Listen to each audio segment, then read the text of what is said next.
SIR को लेकर सियासी संग्राम छिड़ा हुआ है। विपक्ष लगातार इसका विरोध कर रहा है, साथ ही चुनाव आयोग और बीजेपी पर कड़े सवाल दाग रहा है। इस बीच सपा प्रमुख अखिलेश यादव ने उत्तर प्रदेश एसआईआर को लेकर एक ऐसा पोस्ट किया जिससे सियासी गलियारों में सरगर्मी तेज हो गई है, तो दूसरी तरफ चुनाव आयोग और बीजेपी एसआईआर में फंसती नजर आ रही है। तो क्या कुछ कहा है अखिलेश यादव ने और क्या है ये पूरी खबर, जानेंगे इस रिपोर्ट में। जब से उत्तर प्रदेश एसआईआर की ड्राफ्ट लिस्ट जारी हुई है, तब से राज्य की सियासत में तूफान आ गया है। बीजेपी और चुनाव आयोग मुश्किल में दिख रहे हैं। दरअसल राज्य में विधानसभा और पंचायत एसआईआर में मतदाताओं की संख्या अलग है, जिसे लेकर सवाल उठाते हुए सपा प्रमुख अखिलेश यादव ने एक्स पर पोस्ट कर एसआईआर और वोट लूट का समीकरण बताया है। उन्होंने लिखा कि केंद्रीय चुनाव आयोग ने उत्तर प्रदेश विधानसभा के वोटर लिस्ट का एसआईआर कराया, उसी समय राज्य चुनाव आयोग ने पंचायत चुनाव की वोटर लिस्ट का एसआईआर कराया।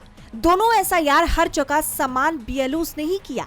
आश्चर्यजनक ये है कि विधानसभा एसआईआर के बाद पूरे प्रदेश के मतदाताओं की संख्या 2,89,00,000 कम होकर 12,56,00,000 ही रह गई।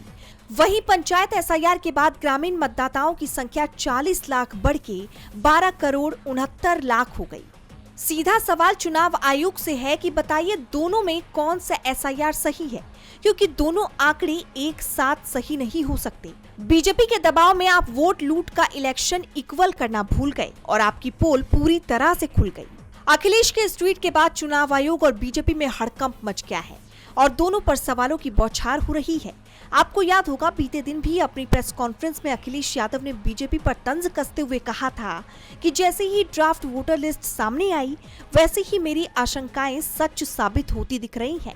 मुझे करीब 3 करोड़ वोट काटे जाने की आशंका थी, लेकिन सीएम योगी ने पहले ही 4 करोड़ वोट काटने की बात कही थी। इस समय किसी को जानकारी नहीं थी कि कितने वोट काटे जाएंगे, कितने वोट कटेंगे। उस समय उत्तर प्रदेश के मुख्यमंत्री जी ने अपने नेताओं के, अपने कार्यकर्ताओं और अधिकारियों के बीच में ये कहा कि 4 करोड़ वोट कटने जा रहे हैं, वो भारतीय जनता पार्टी के हैं।